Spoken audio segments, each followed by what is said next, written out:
these people had one thing in common. They knew they had it in themselves. They knew they could be something beyond where they were. They were willing to put their time, their energies to better themselves. What you really could do with more skills, it's just remarkable. So I would like to just tell you a couple of short stories, and we'll draw maybe a couple of lessons from them. I would like to tell you of two women that each sold a business to Berkshire Hathaway, to me actually, for many, many, many millions of dollars. Both of them started with $2,500. By a coincidence, it was the exact same amount. It was everything they had in the world. And one of them was a woman who landed in Seattle in 1917, couldn't speak a word of English, had a tag around her neck. The tag said Fort Dodge, Iowa. The Red Cross got her to Fort Dodge, where she was reunited with her husband who had come to the country a couple of years earlier. And she lived in Fort Dodge for 2 years. And as she put it, she felt like a dummy. She couldn't pick up the language. She couldn't learn a word. And so she and her husband decided to move to Omaha. So they came to Omaha in 1919. And there she found a small colony of Russian Jews, so she started feeling more at home. And then as her oldest daughter went to school, she would come home, this daughter, Frances, and she would teach her mother the words she'd learned in school that day. And this woman, Rose Blumpkin, spent 20 years saving money, bringing first her siblings over, her mother and father, $50 at a time. She sold used clothing to do it. She had 4 children during this period. And by 1937, after 20 years, she'd saved $2,500. She went to Chicago and she bought what she could of furniture. Her dream had always been to open a furniture store. And this woman who had never gone to school one day in her life, with $2,500, but with the same spirit that the people in this room had about having a dream and working to accomplish that dream, she built a business which she sold to me in 1983 for $60 million approximately, and which did $1.5 billion worth of business last year. The 4th generation is working in that business. This woman, Rose Blumpkin, she worked for me until she was 103. And then she retired and she died the next year, which is a lesson to all of Berkshire's managers that premature retirement, you can't tell what's going to happen. But Mrs. B, with her $2,500, one further fact about her, she could not read or write. And she went into a furniture business, and she didn't bring anything unique in furniture, but she brought a determination to succeed. She knew she could outwork anyone else. She knew she cared about her customers. She worked at very low gross margins, but she built this incredible business. And I saw one other woman who did a similar thing with $2,500. I paid her hundreds of millions of dollars for her business. So I decided to go to the source and get these people before, I don't want you guys coming around to me asking me hundreds of millions of dollars. I'd like to join in with you much earlier. So I've followed this group. And today I'd like to tell you about one other small business person. This person, I went to buy his business from him, and he turned me down, which was very wise. But this was a fellow who was born about 8 years before I was. He was born in 1922. We'll call him Jack, lived in the Midwest. He was a pretty good athlete, didn't like school much. And I'm going to tell you one thing early in the story. Maybe you can figure out who the guy was. The company he built hires more college graduates each year than any other company in the United States. And this fellow, who was destined for this but did not know it, Jack, went to college for a year and then dropped out. He really wasn't that interested in school. And the year he dropped out was 1941. And when the the United States became under attack, he went down to the Army Air Force recruiting station, volunteered, and they turned him down because he had hay fever. So he went over to the Navy and again volunteered, and they took him. They put him on an aircraft carrier. He flew small flight airplanes during World War II, got 2 distinguished flying crosses from the Navy, and then he came back to the Midwest. So now we've got a young guy. Probably by this time he would be 23 or 24 years old. And the interesting thing is, he got back to the Midwest, and he actually kind of went from one job to another for a short period of, or not such a short period of time.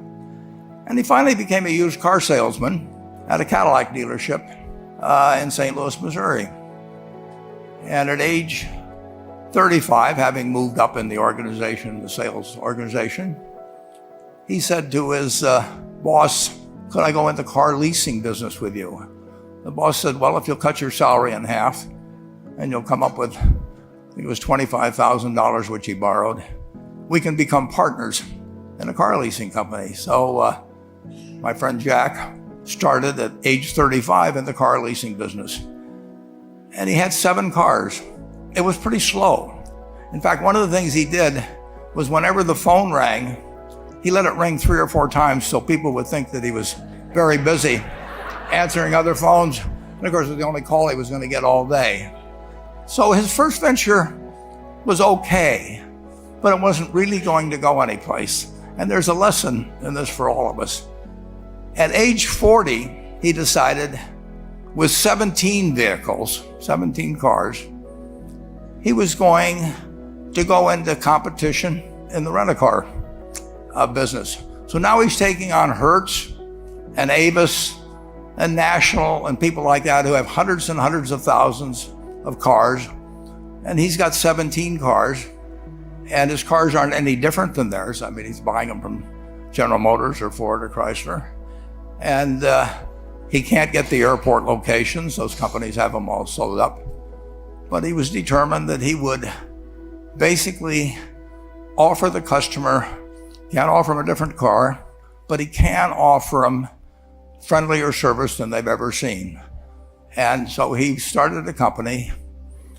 He named it after the battleship that he'd flown from in the Pacific, which was the USS Enterprise. And he died about a year and a half ago. But when he died, his rent-a-car company, starting with those 17 cars, was worth more than Hertz and Avis and all the rest of the rental cars put together.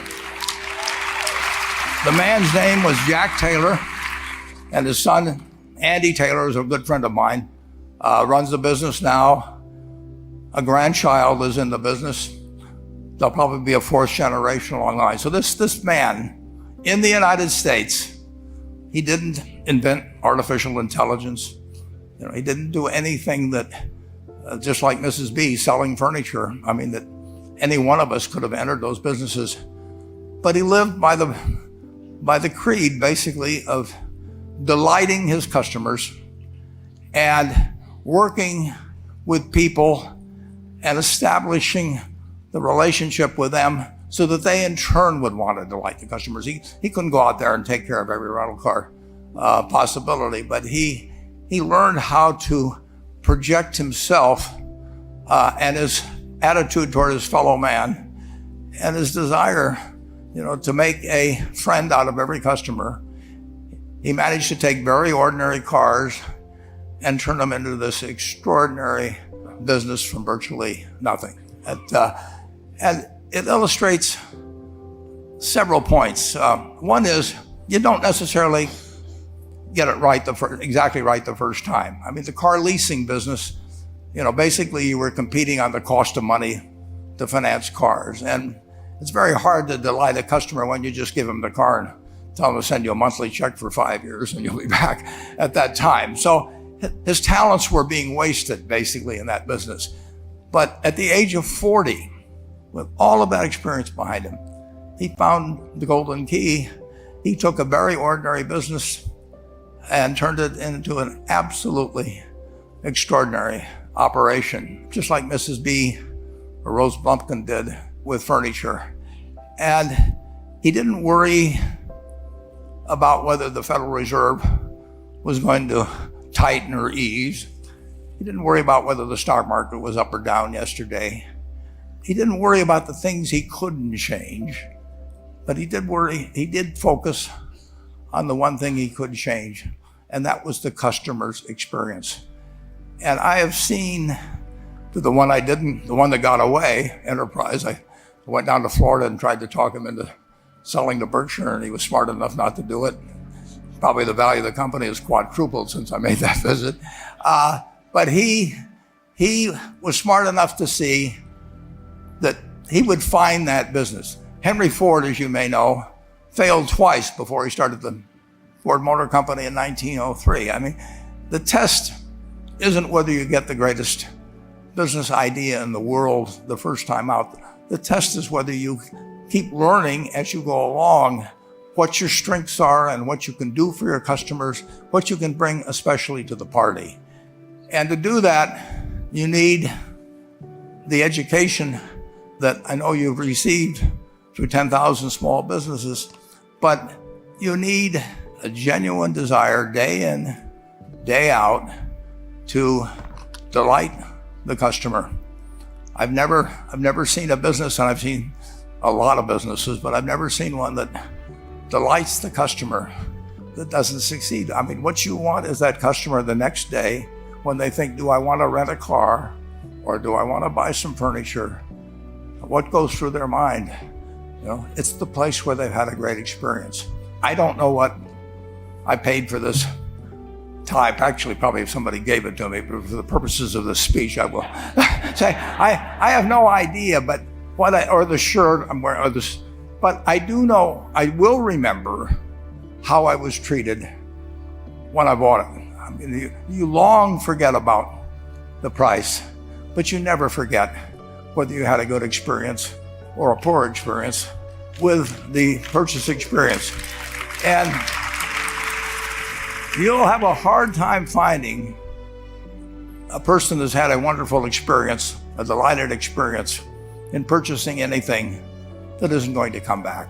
And similarly, if the memory is of rudeness, indifference, whatever it may be, they're never going to come back. And as a small business owner, and as you grow, you have to not only be able to project that interest in people's well-being, in delighting them yourself, but you have to do it through other people.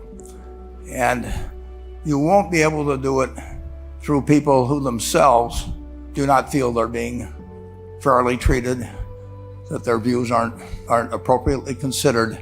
So you really do have to learn to multiply yourself through other people. And I advise the young people that come to Omaha. We have a number of classes. The key is to, certainly in terms of your personal life, the most important decision you'll make is the spouse that most of you will likely have.